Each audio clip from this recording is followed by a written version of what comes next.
And folks, tonight we're going to be talking about Sasquatch, the documentary from Hulu. As you see the trailer playing right there, but I don't know if we have any sound. No, we don't. Because why would that happen? I hate my life. Ever told you that? It's okay. Son of a bitch. Anyhow, I'll find a way to put that in here. It's not going to matter for the podcast anyhow, but I'll get a way to splice it in. Or maybe it's playing and I just can't hear it. No, we can't. No. Well, you might not be able to either, but can our listeners hear it at all? No. Well, because why? Hey, there's George and Wade. There they are. Yep. There. Hey, I know what that is. That's what she said. Mm-hmm. We're just going to put this on here. Gary, thanks for joining us tonight. Glad you could make it. Guys, I tell you what. I think it is playing. Well, it might be. And that's okay, even if it's not. Tonight's show is Sasquatch in quotations that is going to premiere tomorrow on Hulu. 420, how fitting, right? Yes, how fitting. Taco Tuesday on top of that. So, tomorrow should be a national holiday. That's right. Followed Taco by Wednesday. On 420. How about it? By tomorrow, we're on Wednesday, antacid and antidiarrheal medication are going to go off the hook. Mm-hmm. What say ye, right? But anyhow, this show, I have to tell you guys, loved every moment of it. So let's get into what it is that we're talking about here. Yeah, I'm going to close that tab. All right, back of us. So sorry, folks, for that little technical difficulty, but you got us giving us a little stupid commentary over top of the trailer. And if you had the audio from it, maybe you got a little both. I don't know what was more interesting, but I'll tell you this, guys. It's great to be back this week. It's good to be here with you. Mm-hmm. Yep. Yeah. And of course, the folks, they don't know who we are. I'm Sean Forker. That's Vance Nesbitt. And below me is Henry May. Baker off tonight. It's his anniversary, so we want to make sure he's celebrating his anniversary in style. Probably jet flying, limousine riding. So technically he's on assignment. Yeah, as always. He gets all the good assignments, right? I know he does, right? And I get stuck in the broadcast booth with you guys, and I run this shit. So anyhow, back to the show. I have to tell you, I was completely blown away by this, and it took me by surprise. True crime meets cryptozoology, right? You put them all together, and what do you get? Well, one would say you could have a recipe for disaster or disappointment. I thought it was intriguing and incredibly well done. You gentlemen, you guys have seen there's 3 episodes to the series. Mm-hmm. I've seen all, thanks to Hulu that provided us with the screener clips. We have to shout out to them to thank you for giving us a preview to that, a pre-preview. That's what I meant to say. Pre-release preview. There we go. A pre-release preview, right? And I was pleased with it. But I'll let you guys go ahead because I know we're going to be talking about a lot of things. I don't want to overframe it and underframe it. I want to know what you guys think. Well, I'll kick off, just to throw out the element at the fact that this takes it into a different type of a venue, I guess maybe might be an appropriate word regarding Sasquatch. But in my opinion, personally, there ought to be a question mark in the title of Sasquatch for the Hulu. Was it or was it not? This is a murder mystery. And it was told about 3 gentlemen or 3 people that were killed on a cannabis farm out in California. Yeah. So the question is, the story went about that it was a Sasquatch that took these 3 individuals out. Now, that's where you start with the whole complex of, is that something that really happened, or is this something to cover the tracks of nefarious activities, so to speak? So I found it rather interesting on the different avenues that it took immediately, and it gets kind of dark. it does get very dark, but it is Yeah. true crime. So if you like true crime and you like cryptids, this is a very perfect show to be watching. It's a documentary, but it's a very perfect show to be introducing yourself to. And that's why we're here tonight, is to introduce you to Sasquatch, which is going to air on Hulu starting on Tuesday, April 20th. That is the premiere. So if you have a Hulu account, go and check it out, because you won't be disappointed. But I think between the three of us, I think we're going to throw a little bit different type of opinions into what it is that was actually presented, and some of the groundbreaking things that I took away from it that relates back to other documentaries that have already been done regarding Sasquatch. Henry, what did you think of the whole thing? I thought it was very well done. And, you know, you had this individual that was unnamed. I mean, they would say his name, but they would bleep it out. Mm-hmm. Yeah. Who was supposedly responsible. And he denied any responsibility. He didn't know anything about it. Mm-hmm. Absolutely. I didn't want to throw any kind of spoilers out there. We're going to try to keep this as spoiler free as possible, because it's such a good story. And yeah, it takes what we love about Bigfoot and melds it with this story, this horrifying story of something that happened.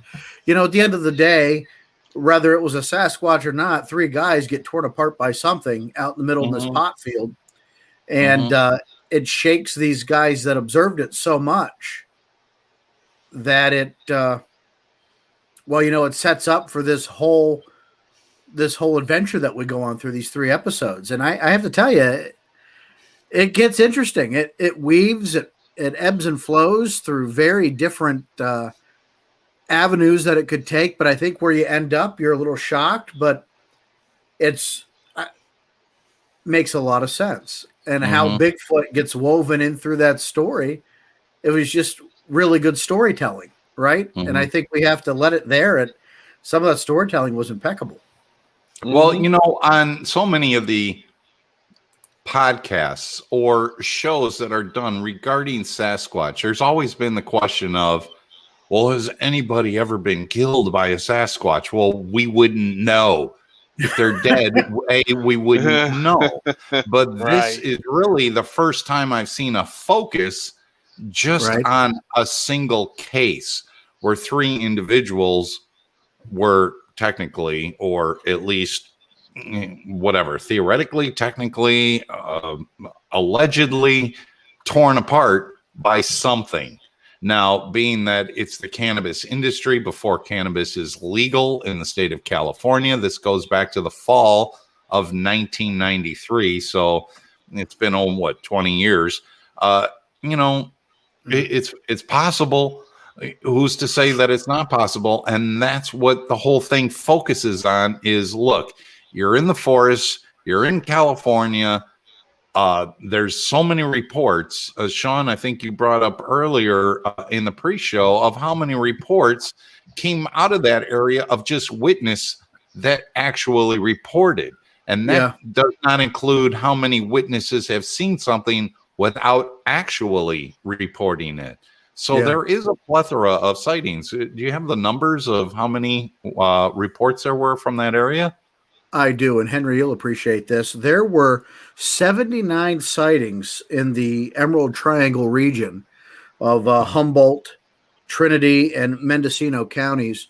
79 sightings on the BFRO website, and there were another 16 on the Bigfoot Encounters website. And that's not saying anything, like you stated, Vance, of individuals who may not have reported it or people that reported it to the local investigators because, well, California is a pretty heavy place. Right. If you're a Bigfoot researcher. And for years, we've always talked about, you know, the dangers associated with Sasquatch research in some of those locations.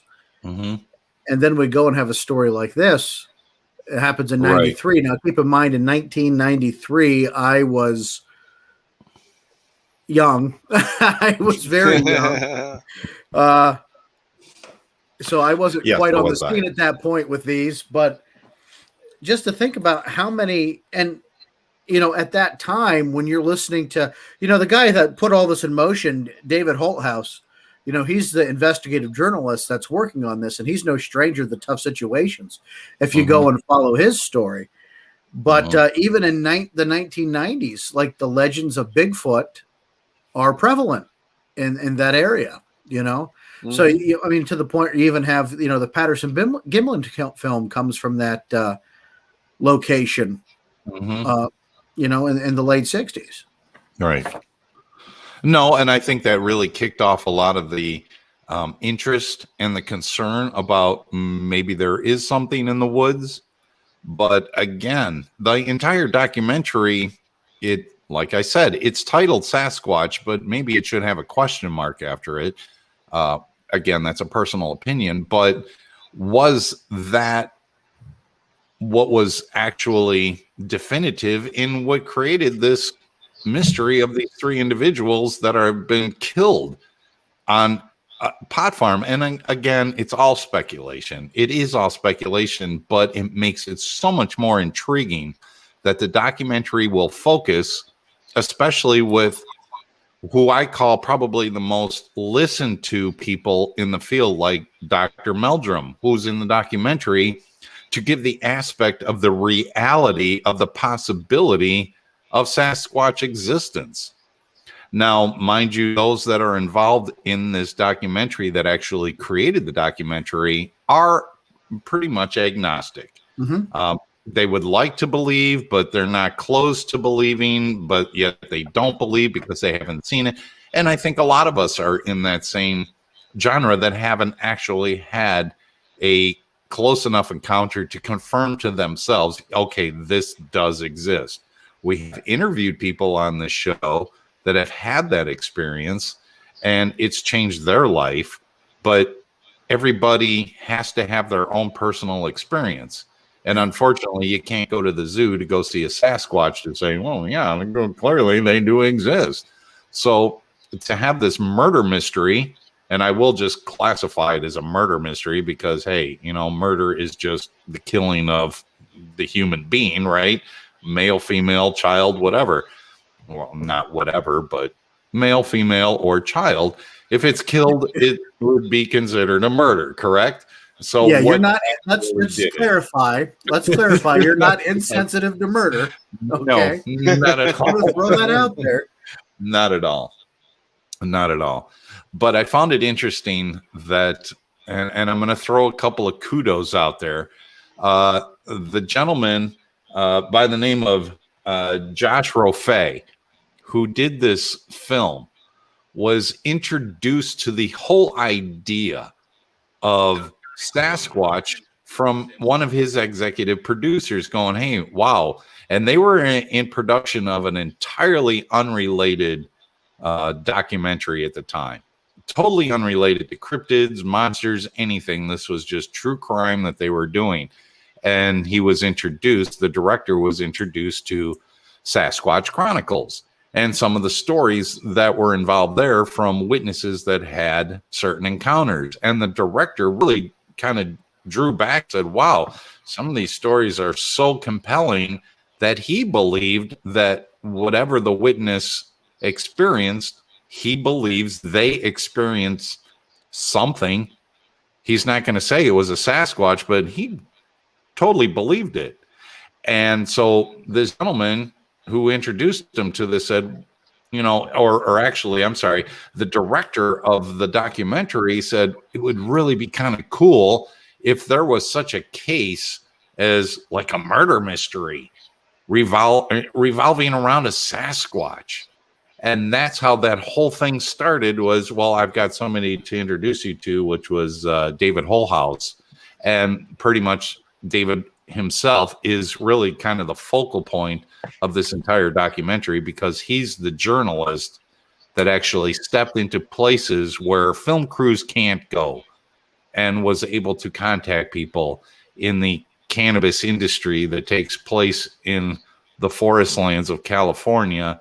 And it's a nefarious activity that goes on there. There's a lot of or at least in 1993, there was a lot of racism. There was a lot of skinhead activity, a lot of meth use, a very dangerous group and society that was involved in the whole cannabis distribution and cultivating out in the woods there. And then these three individuals disappear, and he's told about it was a Sasquatch that killed these three. And I'm not trying to give away spoilers to it, but if you follow along to the story, it was very dark and it's very disturbing. Yeah, I'm going to pause it there because what you say, you're not giving anything away, because I think that's pretty much put out in the trailer. Right. You know, the reasoning behind, the impetus of the event. Mm-hmm. But Digital Junkie asked, did anyone actually see the bodies of the three dismembered individuals? The witnesses did, but other than that, I don't recall from the documentary of there being any kind of formal inquiry and investigation into it. Do you, Henry? No, there wasn't anything like that. Yeah, which is unusual, you'd think. But I mean, if you're doing illegal activity, you go to the police and say, hey, excuse the pot around us, but we've got some torn up dead bodies here. Yeah, I didn't do it. Maybe they were trying to give away the location of my stash and I put them through the mulcher. I don't know. Maybe they fell in. But, you ask yourself, how do you, at that point, how do you do that? And deaths and mysterious disappearances are not uncommon around that area. There's a lot of missing people. Over 100 posters were hanging up when David was, kind of doing a recounting of the situation there. Over 100 missing people. Mm-hmm. That's not a little bit. That's a lot of people. You got David Paulides, missing 411 all over the country. They got a missing 9/11 right there in Humboldt. Like 100 people just gone. And you don't suspect foul play, I think that's an unfunded police department, to be honest with you. But how the hell do you get into that without, really danger? And oddly enough, as you go in through these episodes, you find out that the private investigator that David hires backs out. Mm-hmm. Yep. Yeah, with the exact quote written down, and I'm not going to give too much away, folks. But the exact quote that he said is, I feel morally and ethically bound to warn you that you are venturing into dangerous territory. Unlike you, I live here and have a family to protect. You, please be careful. That was his last text message he sent to David about it. So, regardless if, you think there's a Sasquatch situation going on out there, or you're in and I don't want to say cartels, because they're not cartels. They seem to be, from what I'm understanding, localized growers that own property on the mountain, and they don't take kindly to trespassers and dumbasses on their land because of of course, at that time, illegal growing. Fast forward to today, it's not illegal. Back then it was. So this story spirals completely out of control. Yeah, you have some great Bigfoot stories involved there, but this becomes anything but a Bigfoot documentary. And I think you have Bigfoot mythos that weaves its way through, which is a great touch.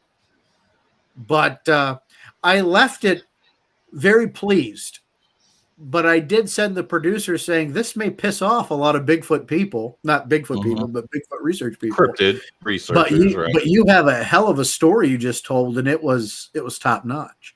All 3 episodes do drop, I believe, at the same time, Brian. I think they said the episodes were going to be, because you have to binge it.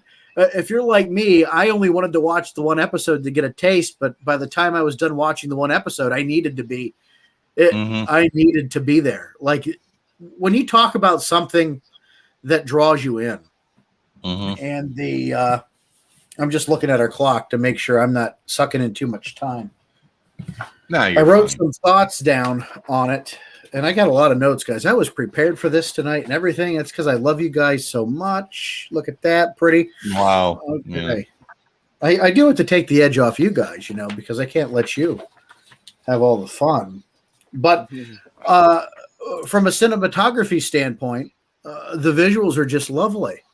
I mean, the backdrop's lovely. Even the kind of subterfuge camera shots, the interviewing of witnesses, the FBI black screen voice modulation stuff's pretty cool. But the tone is set from episode 1, man, and that tone just hooks you like you wouldn't believe. It's incredible. And it's like so much of it I don't want to give away because it's so good. But, when I'm into a story, I want to be brought into it holistically, right? I just don't want to be a viewer. I want to feel like I'm participating in this, in this story, in this saga that's going on. And you feel like you're a participant in this. You're going to find yourself taking notes. You're going to find yourself, contemplating different scenarios of what's going on. It's just really well done. Right. I wanted to bring up a point, and it's kind of a groundbreaking thing. So just kind of bear with me. There was animation used in telling part of this story. I have to give kudos to Small Town Monsters for introducing animation into the telling of a cryptid story, because what I think it does is it completely flips upside down, taking a comic book story and putting live action figures to it. Yeah. Now we're taking live action figures and flipping it into a comic book story without distorting the story. It just helps to tell the story. So kudos to Small Town Monsters for paving that for at least this documentary to step into place and be able to use. And I'm not saying that they got the idea from Small Town Monsters, but I think this is a new, let's say it's a drone perspective. You're looking at the big picture from up above. And, third person, absolutely. And I think they started to pave the way to telling the story by using partial animation to tell the story. I really like that. I want to say they use that a lot. They use animation for all the reenactment parts of the story. Right. And it's done really well. It's not campy. It's not hokey. It's stylized and done in a way that pays respect to the story. Right. It's, to me, I like that more than a hokey reenactment, to be honest with you. I do too. Yeah. And that's why, I will kind of rephrase that again. It does take, and when I say comic book, I don't mean the term comic in the quotes. Graphic novel. Story. And it's taking that story and presenting it that way and then flipping it that this came from a live action event. Whether it's real or not, we don't know. We don't have the answers of what actually transpired there. And I don't think that's really a whole lot of a spoiler. Well, we do, but we're not going to tell you. We're going to make you watch all 3 episodes. Exactly. I think everybody that watches it is going to get hooked after the first 10 minutes. I really think you'll be sucked right in, and you're going to have to watch all 3. Yeah, absolutely. I'll probably watch it again tonight as soon as we're done recording this and it drops. I'll watch it because it was it was good. And I think if you make it through and take the payoff for what it is, I think you're all going to appreciate it a lot more than you did going into it, because there does take this mythos of Sasquatch. And, let's be honest, guys, over the years, we've heard these stories of people being attacked and being injured. Everybody's always asked, has anybody ever been killed by a Bigfoot? Well, how the hell do we know? They're dead. We wouldn't know, right? Right. So, unless we got a Ouija board out and went to the woods, there's no way to know. And, I know what I'm doing this weekend, though. Yeah. Okay. Bad idea. Don't do that. But in all seriousness, right, there's no way of knowing. We have a hard enough time proving this thing exists. And I know there's going to be that part of the field that goes, well, this does more damage than good, but does it? Because really it's culturally appropriate. It's telling you how these stories and legends have been used to the advantages of people by using fear to keep them out of places they don't belong. Well, then, good point. Go ahead. Yeah, no, that's a really good point, because even the Native Americans from 1,000 years ago used these stories to keep their children in line. You have the herring man of the woods that may take you out, and you can't do that. So this isn't new. It's just interesting to put it into a true crime perspective as far as the documentary goes. I was just showing my notes off again, Vance. I was note flexing. Yes, I see. For our listeners, so they know I cared. because honestly, so Brian, I think his name is Brian Reagan. I wrote it down here, but sometimes I can't read my own writing when I'm writing. Regal. Brian Regal. Regal. Yes, Brian Regal. right. He's the author of Searching for Sasquatch.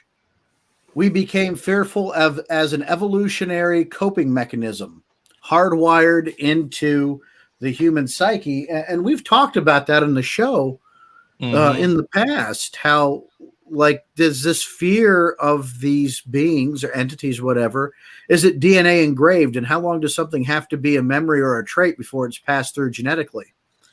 Right? We're born with these natural fears of certain things, some more than others, of course. And of course, we know there's some people born with no fear, sociopaths.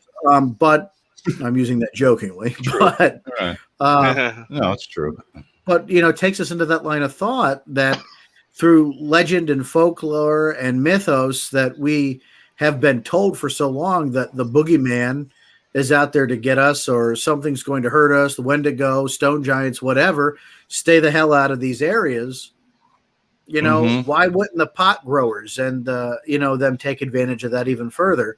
And you're going to see as you get into it, how far is too far, right? Right. When you're trying to protect your livelihood, and let's be honest, you're not protecting it just from rival growers, you're protecting it from law enforcement too. And that's the other thing I really appreciated about this documentary, is that it takes you into the historical points of the cannabis growing and the dangers associated with it, from the communal standpoint to the people that live there, the growers, and everything they went through. They were out there just living their best lives, doing, growing their crop. And you had the law enforcement, you had camp coming through there like half-assed commandos, chopping down their crop, burning their fields.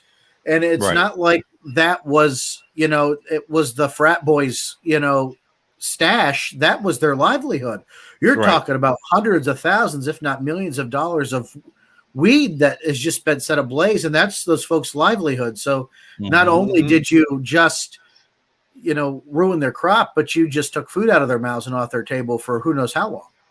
Now it's illegal. Let's not mince words. The morality, we're not here to teach an ethics class. This is how people were feeding their families. There's a little sympathy from me there. They weren't hurting anybody per se. They were doing their own thing, living their own communal existence, selling it on a black market, because if weed was legal, it wouldn't have been a problem. It's legal now. That may still continue, though. This isn't going to be a show about marijuana, so to speak. No. But now you're talking a competitive market with the government. Absolutely, right. And there'll still be a black market, and this whole thing may still continue for years to come. Now, Vanny Boo Boo, they say that in the documentary, that a large amount of it is still being sold through black market trade, because it's got a higher dollar value, right? And you're talking about some premium kush out that way. That purple Urkel stuff I just heard Jaleel White promoting out there. I'm not a pothead. I'm just saying I read the news like the rest of you. If it's good for Steve Urkel, it's good for me. That's all I'm saying. But anyhow, it's really, it affected a lot of lives out there. So when you latch on to that one thing that you have to protect it, the boogeyman or whatnot, at what lengths, is there not anything you do to protect your family? If something was standing in the way from you to be able to earn as much as you possibly could, and you didn't have an ethically wired, moral compass, so to speak, what would you do? Right. But then again, what would a creature, let's just say the bipedal creature is actually real, what would it do if its property is being encroached upon by people that are having nefarious activities out there and are so protective with AR-15s and whatever weaponry is necessary? Because look, we've had how many interviews of people that claim to be experts that these things recognize what a firearm is. And if these fields are being protected, there may be some aggression to, hey, this is my living room, get out. So that's, I think, again, the whole documentary focuses kind of onto that whole aspect of maybe that's what happened. Again, we don't know. You get an episode and a half of it. Henry, go ahead. What were you going to say there, bud? No, I was just gonna say, I mean, we're talking about $1 million crop here. I mean, Yeah. and obviously, if the government's going to encroach, as they did, and law enforcement encroaches upon that, then that's gonna cost the growers money. That's gonna cost them. Yeah. But then also, Henry, you have to realize you're going to have other growers stealing other growers' crops. True. And then you're going to have people, they did have, and if you listen to the documentary, they do have migrant issues, right? Immigration issues with folks Yep. coming up. And, Yep. and I will warn you, some of the language they use is a little terse and not politically correct But for it's today, real. but what the hell? You're talking about people that aren't really, they're not exactly getting a 1099 for the work they're doing, or a W-2. So Right. let's not skirt what it is. These people are, doing whatever they got to make a living. Sometimes language isn't their most concern, but immigration was definitely an issue going into the Emerald Triangle as well. And so you get this from many different viewpoints, and it's like this cataclysm, this collision of background. You get it from the growers and the communal people that were growing it. You get it from David Holthouse. You get it from, his perspective. You get it from the Bigfoot researchers that they do show throughout this story. You're really getting a lot of different point of view from many different sources, and it all comes together for you. And then at the end, it starts to sort itself out, but it takes you on this ride, man. Like almost if you were lighting a joint and watching it yourself. You're all over the place. I can't tell you. The first episode alone, I had 4 pages of notes on. Then the episode 2, I had 2 pages, and by episode 3, I was just shorthanding it because my hand looked like the guy from Scary Movie.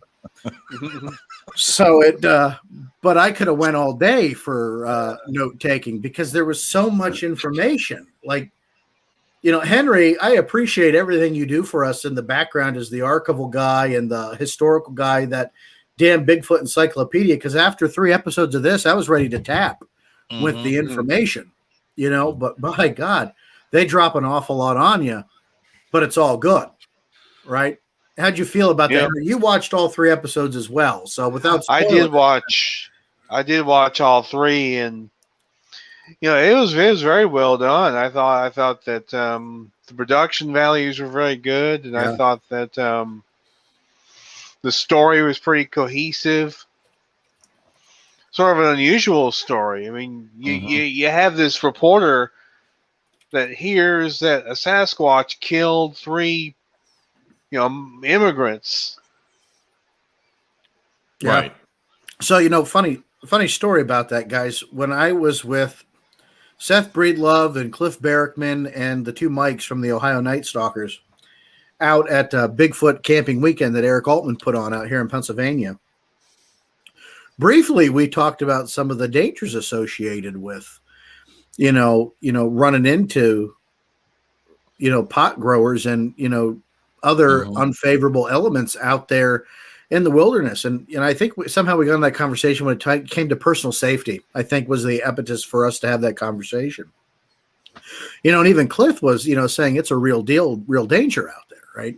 Sure. So you really have to be careful. Oftentimes we've talked about this on the show, not just from a deranged Bigfoot or a rip your arm off Bigfoot, but as a public safety message, we've always talked about the dangers associated with this, not venturing into areas you don't know, not really casing out the areas you want to investigate ahead of time where you can give yourself a little background. You got to do your prep work before you start venturing into these areas. It's okay if it's like on state land or whatnot, but I would be very careful, folks, because you just don't know where you're going to end up. I know it's a little bit of a tangent from what we're talking about, but I'd feel real bad if, one of our friends or one of our listeners went out there bushwhacking and ended up getting whacked to pieces because they stumbled upon Uncle Charlie's pot shack in the middle of nowhere. Right. And these guys are, and they use a simple sophistication. Right. But that brings up a really good point, Sean, is from David's perspective in this documentary. Let's just say that we clearly know that this activity happens, especially in secluded areas, right? Absolutely.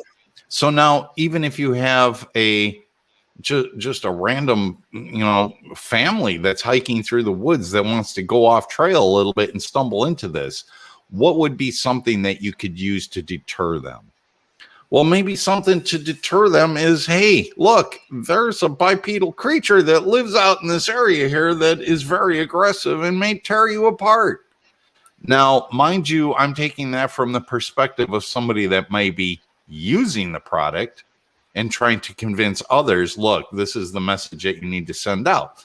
Again, the documentary kind of takes a look at that aspect of it, of was this a tool that was used to kind of deter those that may want to infringe on the property in which we are doing our nefarious activities? Absolutely. Just a thought.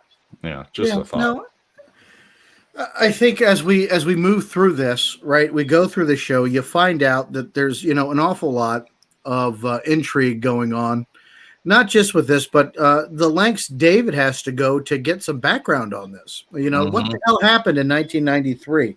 And the part of that story that unfolds is really, just it's the whole precipice of the episode, but the lengths he goes to get information, nobody wants to talk.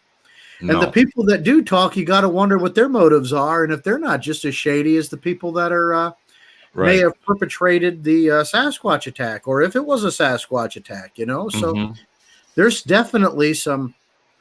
And it's not like you're going to let a Dr. Meldrum into the area to take, cast prints. No, you're not going to let anybody in there to investigate what's going on, because you're protecting the property. Yeah. So, wow, it's a double-edged sword for all intents and purposes. That's what's happened. Yeah, and I want to say that these guys aren't using the most sophisticated methods that detect when people are on their property either. I mean, they had dogs placed at different locations on the property, so when law enforcement would arrive and show up, these dogs would alert, and that they would send them. It would get the message, an audible message back to the landowner. You didn't need to have like commando gear, laser wires, or trip wires, or I'm sure there were booby traps though, because that I could see that happening. But I mean, they weren't using the most sophisticated methods to get some of this done. And so the lengths that they were willing to go to protect their crop and their property, the fact that something like this happened, and that all these missing people are still, unspoken for out in that area, it definitely throws a lot of red flags there. Right. No, and that, again, that's what makes it really interesting to the whole mystery of what has happened out there. You brought up David Paulides earlier in the Missing 411.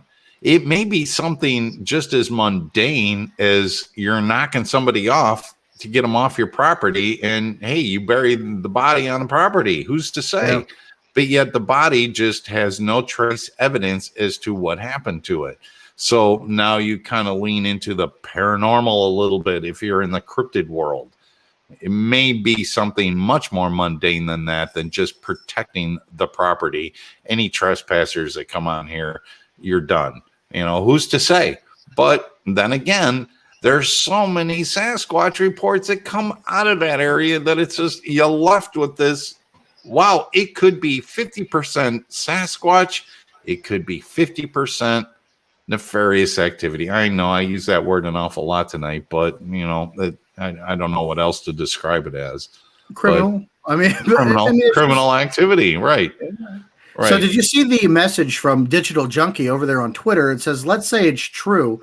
Maybe the Sasquatch sensed these were bad people and felt threatened. Well, if you go back and when you listen to it, a lot of the growers, will tell you, and Henry, you might be able to speak to this a little better, that, again, that mythos was around, right? And there are reports, I think I have it written in my first page of notes here that I wrote down. The legend's very apparent. It becomes real because you're supplanting the message that it is real. You're putting the possibility out there. The woods are always spooky out that way, like you're being watched. And it's got a dark history, right? From, the plundering of Native Americans to the gold rush to the nefarious things that happened out that way. There, I said your word, nefarious, to the the hundreds of missing people. And we haven't even talked about the Bigfoot sightings that have happened out that way. Right. The whole thing about this is you use Sasquatch as the subtext and the subject to keep people away from an area you've got no damn business in, and then shit gets real. And now we got a hell of a story on our hands. And 3 episodes of it, you guys are just going to be eating it up like chocolate cake, because it's a great story. But does it not take you down an entirely different avenue from, let's say, interviews from 20, 15, 10 years ago of the intellect of a Sasquatch, just from witness encounters, to be able to identify those that have ill intent or have good intent? And the results of those stories kind of reflect what those intents are. Those that have ill intent will be chased out of the area. Those with good intent, we're just passing through and we mean no harm, and your existence doesn't matter to me. You're usually allowed to pass. Now, I'm only saying this from witness testimony and witness interviews. But as Digital Junkie brought up, maybe there is a sense of what your intent is there. They say that about dogs. Okay, hey, a dog knows whether you're, a good person, bad person towards animals. I don't know. I'm not a dog, but the possibility is very much there to say, hey, if you're talking about a bipedal creature that has this extensive intellect, maybe it does understand. Maybe it can recognize bad intent and, okay, what you're doing on my property, I don't like, and you're done. I think it would, detect, human behavior. Somebody's hurting another individual or doing things that, could cause harm to somebody. I would imagine it could understand that. Animals can understand harm. So, animals at this point, when you point something at them out of instinct, they run away. Sure. Most deer don't stand there with a sign on their head that says "Shoot me, please." Right. No. So to say something like that is, there is some comprehension of the animals about what is a good thing and what's a bad thing, right? Right. You take Sasquatch and amplify that because it is more of a, by our understanding or what we want it to be, a little bit more aware of its surroundings and consciousness, right? So who knows? Like, there's a lot of what ifs there, but I just find it harder to believe that for no reason a Sasquatch goes apeshit, pardon the pun, and just rips people to pieces. Like, there had to have been, for me to believe that story. Well, what the hell did you do to the Sasquatch? Right? Well, there has to be a provocation. Exactly. Because look, like, I would think there was a provocation. At that time, you had what? The Mysterious Monsters, Legend of Boggy Creek, Harry and the Hendersons. That was about it. Maybe a couple episodes of In Search Of. You didn't have all the media we have today about educating you through entertainment what a Bigfoot is, what a Bigfoot isn't, right? Right. So to start, putting some of these, behaviors into place, a little harder back in 1993 than it is today in 2021.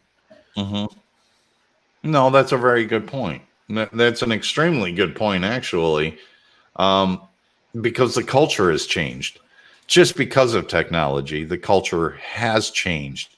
And there's been a lot of focus on the subjects in which we are talking about. And look, we don't have the exposure with Sasquatch experience as we did 20 years ago because it didn't exist. We didn't have a platform to stand on to share these stories. No, we exist 15 years ago. Well, even so, at 15 years ago, I'm saying 20 years ago, there was like zero platform to do any of this. There was the BFRO website, maybe. Yeah, that's true. Some Angel Fire, Geosites websites. Right. You know what I mean? There wasn't nearly anything there was today. Though. Absolutely. Right. It wasn't a cultural thing. So it's not prevalent in the mind of the person to say, let's use Sasquatch because everybody knows what Sasquatch is. No. And the director of this documentary, like I said earlier, this is very new to them.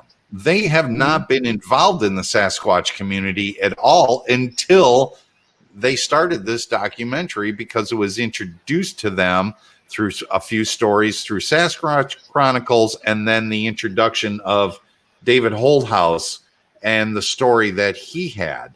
And then it was like, wow, this seems really interesting. Let's focus in on this and make a documentary. But as it goes on, though, you're going to lose that sense you have about you. Like, there's no way you could have done a documentary like this with the little knowledge that you had going into it. Right. David Holdhouse crafts a story.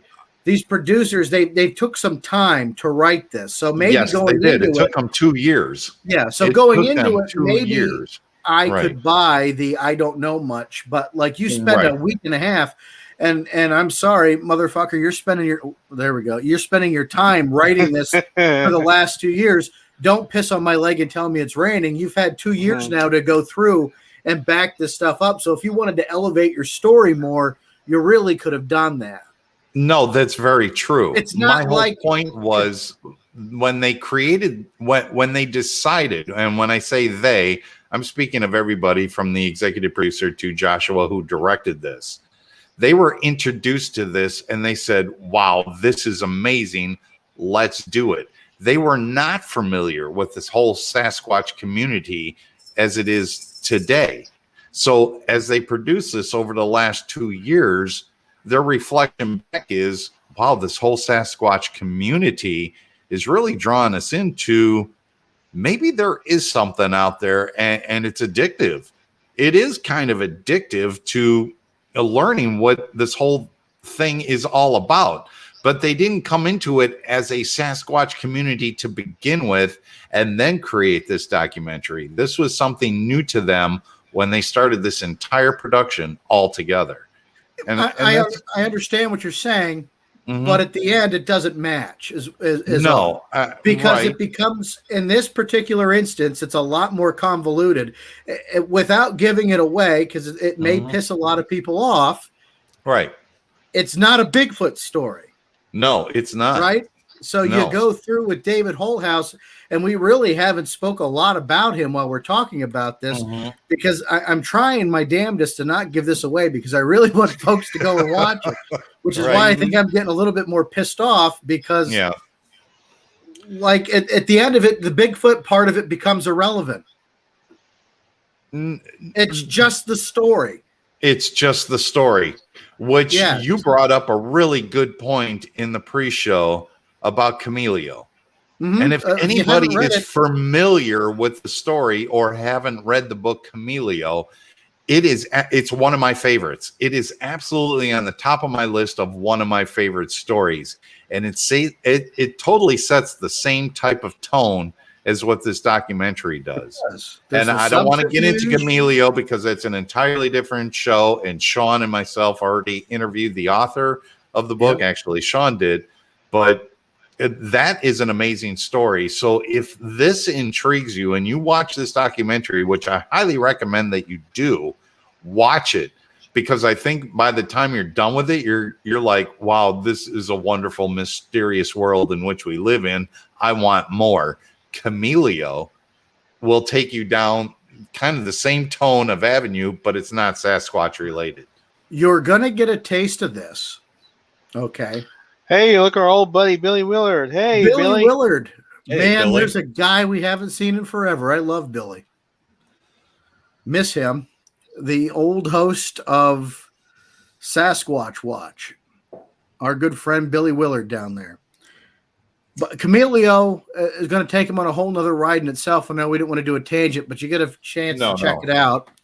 There is a part on there about desert apes, which are pretty interesting. Because at the end of the day, it does exploit some of the same things we're talking about. Subterfuge, right? Planning yourself in a situation, getting information, because he was writing an article on gangs. I don't think it had anything to do with. No, and it's drug related. It is. And this whole story, and like if I'm coming across as excited about it, it's because I'm really doing my best to not blow the lid off this, because I want you to watch it and I want you to all to really enjoy it. And then I want you to come back to our page and comment on it, because I felt it was really good. And it's so different than what our normal fare is that we're served at a Bigfoot documentary. And that's not knocking any Bigfoot documentary. But when you could take true crime and you can meld that with Sasquatch and you bang them together and it makes one hell of a story, that's captivating, it's entertaining, and it's incredibly informational, because it puts you in a time and in a space where if you're someone like me, you didn't have a lot of exposure to it. And it informs you. It really gets you interested on it. Bigfoot's just the hook. And as you go through, you're really going to understand what I'm trying to tell you. Give it a chance. Watch it through, because the payoff's worth it. Right. It really is. And they weave just enough of the experts through it to keep you touched, to give you the taste of the Bigfoot. It's probably the most non-Bigfoot Bigfoot documentary I've ever watched. I think you're right about that. I think you're very right about that. But again, I'm going to go back and give kudos to Small Town Monsters for paving that road, because every time Small Town Monsters comes out with a documentary or a story, it's unbiased. It doesn't say, no, this actually happened, or it didn't happen. It's just telling the story. And I think they paved the way. And then you get this Hulu presentation of Sasquatch. I think it kind of paved the way for that. And it's just telling this really unique story. And look, I think we can all agree this is a really unique story. And to go back to the whole Cameleo thing, I don't know, Sean, if you can search into Radio Memphis and find the existence of strange things, if it's backlogged anywhere, or if it's in an archive, and look up the Cameleo there. I know that Into the Fray Radio did an interview with Cameleo, and then it's on Coast to Coast AM in their archives, and you can listen to the story of Cameleo. Again, this isn't going to focus on that story, but if you like Sasquatch on this Hulu presentation and you want more of that type of flavor, go ahead and take a look at that too, because it involves drugs and a lot of weird stuff happened. But is it impossible? Well, at first you might say, yeah, no, I guess it could be possible. And again, let's be very clear. Too. You don't have to use drugs or be a drug supporter to like the documentary. I don't want to say Sasquatch Experience is promoting drug use. No, we're not, unless you choose to. But we're definitely worth it. Like, I can't say it enough. Take it tonight. Take the time. Go out and check it out. And I don't think we could talk anymore about it, because I'm going to give it away, and I want to stop. We're going to pump the brakes. Just go check it out on Hulu. Sasquatch should drop tonight at midnight, maybe 3 a.m. Eastern. I don't know, because time zones stink, and we still haven't figured it out as a first world country. Yeah, so, but it's very well shot. It's very well shot, and I will say that it's pleasant to watch. Let's give Henry I'm going to give you a couple moments, Henry, because everybody wants to hear from Henry. They love Henry May, and how'd you feel when you were done with this and you watched it through? Were you as happy with it as I am? Yes. I was completely satisfied with it. I mean, it was unlike anything that I was really prepared to see. But at the same time, I'm glad it went the way it did, and I'm glad that it was able to tell this incredibly complex story. And it's a story that you might think goes in one direction and then it winds up going in another direction. And it really swerves you a little bit. The swerve, that's the great way. It swerved me enough, guys. I did all these freaking notes on it, right? Like, I don't do notes. I mean, I do notes. I'm always a little prepared, but there's I just killed a tree because there's so much to it. And if I'm hyping it up and you don't like it, feel free to kick me in the balls. But I really enjoyed it. I think it was different. It may make some of you upset, but that's not a bad thing. No. Be okay being angry, because there's going to be something you take away from it, and the payoff is worth the emotion. Right. It really is. There's a point where there's a witness named Jim Murphy in there who recounts his story, and he's so vivid and emotional about it that I got goosebumps. Like it brings you in. And when I talk about something that, how TV should be an experience now, it should bring you in and really pull you into it. This hits the nail. And it not only hits the nail, it drives that son of a bitch right through the wall. And it was great. It was so good. I think I needed to smoke a cigarette afterwards. Right. Vance, I know you caught one episode and you got to catch up because I'm anxious to see more of this. But stepping away from that, and we got our final thoughts on it, I think we all agree it's fantastic. I felt like Trump. Two enthusiastic thumbs up.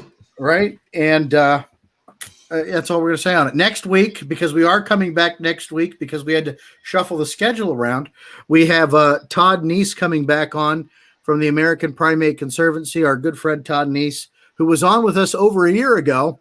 He's coming back to have the part 2 of that conversation. And if you don't know what it is, we'll go back and listen to part 1. So you can be caught up like 2 weeks ago. Wow. For part it has. Can you believe we've been back for a year? I know, right? Right. And folks, you won't offend us with cash, so check out our Patreon, patreon.com/Sasquatch Experience. We are going to be announcing a new tier for folks who might be feeling the crunch of the economy. We want to make it affordable for each and every one of you. But the show is created for you, the listeners. None of us this isn't a cash cow. I can't quit my day job, though I fantasize about it sometimes. We need you to make this show better each and every week. So check us out, SasquatchExperience.com. That's our website. Sasquatch Experience on Facebook, and Instagram. Squatch EXP on Twitter. We are getting more Twitterific. Each and every. We're social media. We're socially active. We want to interact with you, but there's that part of it that it needs you. That's right, you to be interactive with us. And we need you to tell us more of what you need. And Vance hits you every week with a little Stranger Than Fiction news. And starting in May, you're going to go on a little side journey with me once a week, still searching. As my son Gabe, who you hear in the closing credits of the show, my son Gabe, who also turns 15 in a couple days, guys. Can you believe that? Happy birthday. Happy birthday. Which is funny because he wasn't even alive when we started this show. Wow. Henry. Oh, okay. So all you right, think well, about as long things. as you said that, I need to give a shout out to my best girl, Valerie. Ooh. It's her birthday on Wednesday. Happy birthday, Valerie. Happy birthday. We love you. Happy birthday. We love you. Because you Right. love Vance. And I guess that's good enough for us. Val, she's a big supporter of the show. We can't thank her enough for tuning in. Guys, you know who I am. I'm Sean the Fork Chop Fork. You can find me everywhere, Sean Forker, on social media. I don't hide behind a screen name or a pseudonym. I am me. Good or bad, take it or leave it. I'm here, and I don't feel like going anywhere. Henry, where can folks find you? Oh, they can find me on my Facebook page, Henry B. May the 4th.